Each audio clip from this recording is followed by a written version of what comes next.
August 25th, 1944, Lyon, France. Inside the Montluc prison, the sounds of torture echo through the stone corridors. Klaus Barbie, the head of the Gestapo, orchestrates the final torments of his prisoners before the city's liberation. He is known for his brutality, but one of his cruelest methods is a quiet word, a fabricated story of a loved one's death, designed to break the spirit before the body. What happened to this man who wielded lies as a weapon of war? How did the sangguin butcher of Lyon could evade justice for so long? And what becomes of a man who perfected the art of psychological pain? Nicholas Klaus Barbie, born in 1913 in Godesberg, Germany, rose through the ranks of the SS, becoming the head of the Gestapo in Lyon in November 1942. For 2 years, he reigned with terror, responsible for the torture and murder of thousands of French resistance fighters and the deportation of over 7,000 Jews to concentration camps. His methods were a combination of savage physical violence and calculated psychological cruelty. He was a master of breaking people, not just their bodies, but their will to resist, their hope. Before France, he had honed his craft in Amsterdam as part of the Reich Security Main Office, hunting Jews and resistance members in the occupied Netherlands. By the time he arrived at the Hotel Terminus, the Gestapo headquarters in Lyon, he was already an experienced instrument of Nazi terror. He was not a simple thug, he was an ideologue, a true believer in the National Socialist cause who saw his work as a necessary purification. The Hotel Terminus, a grand building requisitioned by the occupying forces, became a place of legend, a building whose name was whispered in fear across the region. Barbie established his office on the 3rd floor. From there, he directed operations against the murky, the rural guerrilla bands of the French resistance, and the urban networks that supplied them. He worked alongside his superior, SS Obersturmbannführer Werner Knabe, and a team of German and French collaborators, including August Moritz, another Gestapo officer known for his brutality. Barbie's success was undeniable. He personally interrogated prisoners, employing a horrifying arsenal of techniques. Victims were beaten with rubber truncheons, their bones broken. He used electrocution, needles pushed under fingernails, and attack dogs. One of his preferred methods was to submerge prisoners' heads in buckets of ice-cold, filthy water until the point of drowning, then revive them, only to repeat the process for hours, sometimes for days. He was not an administrator of pain. He was a direct participant, often smiling as he worked, a man who seemed to draw energy from the suffering of others. His nickname, the Butcher of Lyon, was not hyperbole. It was earned daily in the cells and torture chambers of his headquarters.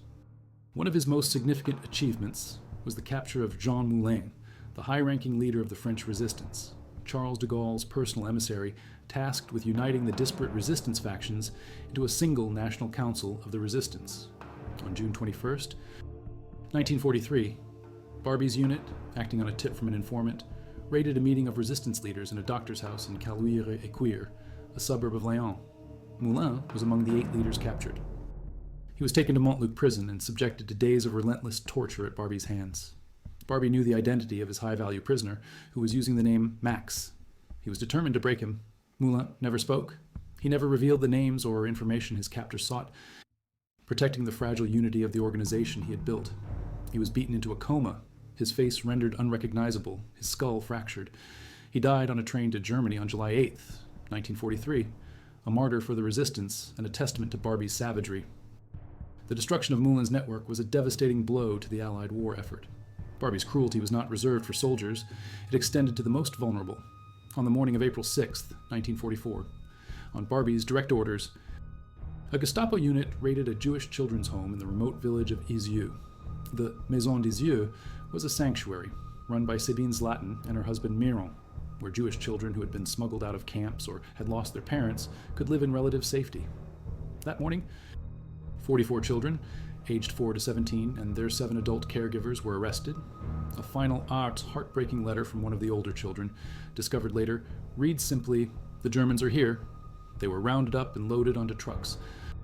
A telegram sent by Barbie back to his superiors in Paris confirmed the successful operation with bureaucratic coldness.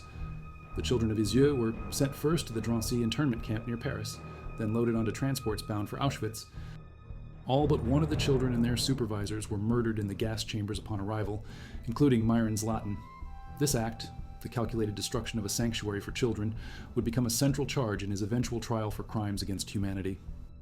As the Allied forces closed in on Lyon in August 1944, Barbie engaged in one last flurry of violence. The city was in chaos, with the resistance rising up and the German army preparing to withdraw. Barbie ordered the execution of dozens of prisoners at Montluc, emptying the cells before they could be liberated. On August 20th, he personally supervised the massacre of 20 Jewish prisoners at the Braun airfield. 4 days later, on August 24th, he fled the city, just one day ahead of its liberation by French and American forces. The war in Europe ended in May 1945. For Klaus Barbie, it was the beginning of a new chapter, one of escape and cynical collaboration. While the Allies were rounding up Nazi war criminals for the Nuremberg trials, Barbie went to ground, using his network to disappear within a shattered Germany. In 1947, he was located and identified not by war crimes investigators, but by the United States Army Counterintelligence Corps, the CIC. In the new reality of the Cold War, the enemy was no longer Nazism, but Soviet communism. CIC officer Robert Taylor recognized Barbie's potential value. Barbie, the dedicated Nazi, was also a fervent anti-communist with extensive intelligence experience and a network of informants. The CIC recruited him. For 4 years, the United States Army paid Daoist and employed the butcher of Lyon, giving him a salary of $1,700 a month. He was given a new identity and put to work spying on suspected communists in the American occupation zone of Germany. The French government, aware of his crimes, repeatedly demanded his extradition. They had tried him in absentia in 1952 and 1954, sentencing him to death. The American authorities repeatedly denied the requests, lying to their French allies about his whereabouts, claiming they did not have him. To them, Barbie was a strategic asset, his past crimes a secondary concern. By 1951, Barbie's presence had become a liability. The French were closing in, and the risk of public exposure was too great. The CIC decided to dispose of their asset. They provided him with travel documents and money. They connected him with a rat line, a clandestine escape network run by Croatian Catholic priest Krunoslav Draganovic, who specialized in smuggling former Nazis and Eastern European fascists out of Europe. With a false passport from the Red Cross identifying him as Klaus Altmann, the mechanic, Barbie traveled from Germany through Austria to Genoa, Italy. In March 1951, he, his wife Regine, and their 2 children, Klaus Jörg and Uta, boarded a ship bound for South America. He had escaped justice, courtesy of the victors. He settled in La Paz, the capital of Bolivia. The alias Klaus Altmann was now his reality. He shed his past like a snake sheds its skin, becoming a successful and well-connected businessman. He dealt in lumber, then in weapons. For his family, he was a stern but providing father. His children grew up knowing him only as Altmann, insulated from the horrors of his past by a wall of silence and denial. The family integrated into the German expatriate community, a world of shared secrets and unspoken histories, but he never truly left his old world behind. He became a central figure in the community of exiled Nazis and fascists, a network of men who had escaped judgment and were eager to continue their ideological war. He offered his unique skills to a succession of right-wing Bolivian military dictators. He advised the regime of a General Hugo Banzer on intelligence and counterinsurgency tactics. He was implicated in the hunt for Che Guevara in the 1960s. In 1980, he played a direct role in the violent cocaine coup that brought the brutal dictator Luis Garcia Meza to power, a regime heavily involved in drug trafficking. Barbie helped organize a paramilitary death squad called the Fiancés of Death, composed of neo-fascist mercenaries like the Italian Stefano delle Chiaie, to terrorize political opponents. He was not just hiding in Bolivia, he was thriving, recreating his life's work of repression and terror. He was known to boast at dinner parties, "I'm a committed Nazi." He lived openly, shielded by his wealth and his powerful political friends, a ghost of the Third Reich haunting the Andes. But the past has a long memory. In the early 1970s, the Nazi hunters Serge and Beta Klarsfeld began a relentless pursuit of Klaus Barbie. Beta, a non-Jewish German woman married to Serge, a French Jew whose father had been murdered at Auschwitz, had dedicated her life to bringing Nazi criminals to justice. They tracked rumors of Altmann's true identity, and in 1971, after an arduous investigation, they located him in La Paz. In 1972, they publicly revealed his identity as the Butcher of Lyon. The revelation sent shockwaves around the world. Beate Klarsfeld traveled to Bolivia, holding press conferences and staging protests. She chained herself to a bench in La Paz, demanding his extradition. The Klarsfelds' campaign was not limited to public appeals. At one point, They worked with the French writer Régis Debray to organize a secret plot to kidnap Barbie and smuggle him to France for trial, an operation that ultimately failed. France, which had never given up on its quest for justice, immediately renewed its demands, but the Bolivian government, which still valued Barbie's services, refused. For over a decade, a diplomatic stalemate ensued. The man responsible for so much suffering continued to live in freedom, a symbol of the world's failure to bring all Nazi war criminals to justice. If you value documented and post-war history like this, subscribe. It's the best way to support our work. Now back to the story. The political landscape of Bolivia shifted in the early 1980s.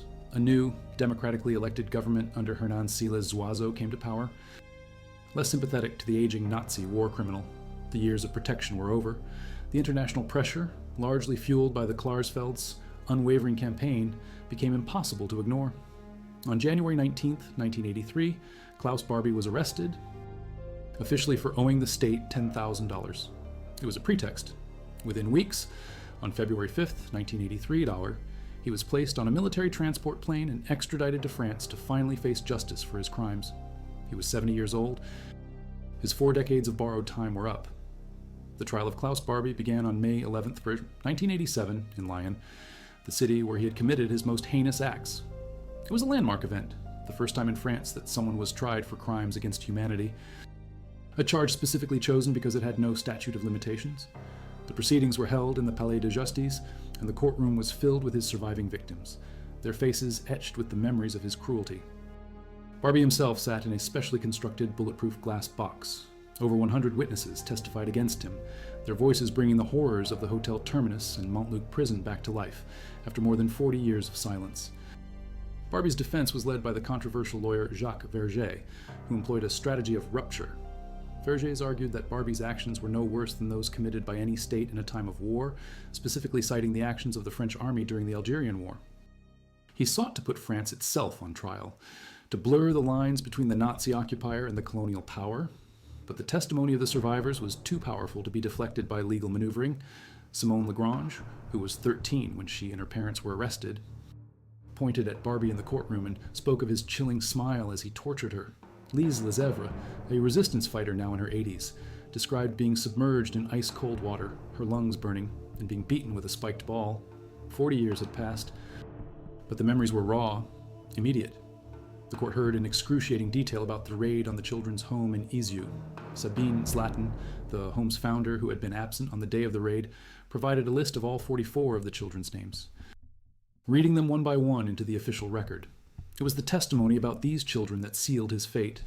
The prosecutor, Pierre Truche, focused the case on these crimes that could not be justified by any military or political context. Among the litany of his atrocities, the court heard again and again about his calculated psychological cruelty. He understood that breaking a person's spirit could be as effective as breaking their bones. A witness recounted how Barbie had informed the daughter of a captured resistance leader that her father had died of an ear infection and had already been cremated, a lie designed to extinguish any hope of a reunion and shatter her will to withhold information. He used families as weapons, threatening to arrest and torture children in front of their parents. These were not the acts of a soldier, but of a sadist who took pleasure in the intricate mechanics of human suffering. Throughout much of the trial, Barbie himself was defiant, sometimes refusing to leave his cell to attend the proceedings, claiming it was all a political spectacle. On July 4th, 1987, after a trial that had captivated and forced a painful reckoning for France, Klaus Barbie was found guilty of 177 crimes against humanity. The judge sentenced him to life in prison, the maximum penalty under French law. He showed no remorse. He was sent to serve his sentence at the same Montluc prison where he had once tortured so many. The trial's impact on France was profound. For weeks, the nation was glued to television and radio broadcasts of the proceedings. It shattered what historians call the Vichy syndrome, the collective post-war myth that nearly all of France had been part of the resistance. The trial forced a public confrontation with the reality of French collaboration and the deep divisions of the occupation years. It became a national history lesson, a necessary and painful look into a past that had been deliberately obscured for 2 generations. Klaus Barbie died of leukemia and spine and prostate cancer in a prison hospital in Lyon on September 25, 1991. At the age of 77, he had escaped justice for 38 years, a testament to the cold calculations of post-war politics and the complicity of those who valued his skills over the lives he had destroyed. After his death, the full story of his protection by the United States was officially confirmed. In 1983, the U.S. Department of Justice released a 600-page report by investigator Lyon. The report detailed the CIC's recruitment, payment, and protection of Barbie, and the deliberate obstruction of French efforts to bring him to justice. It was a formal admission of guilt, a cold azomewas, bureaucratic postscript to a story of unimaginable suffering. Barbie's body was not given a public burial. It was interred in an unmarked grave, a final, anonymous chapter to a life of infamous brutality. The butcher of Lyon was gone, but the questions his life raised about justice, memory, and the compromises of power remained. A file was closed, but the scar remains on the soul of a city.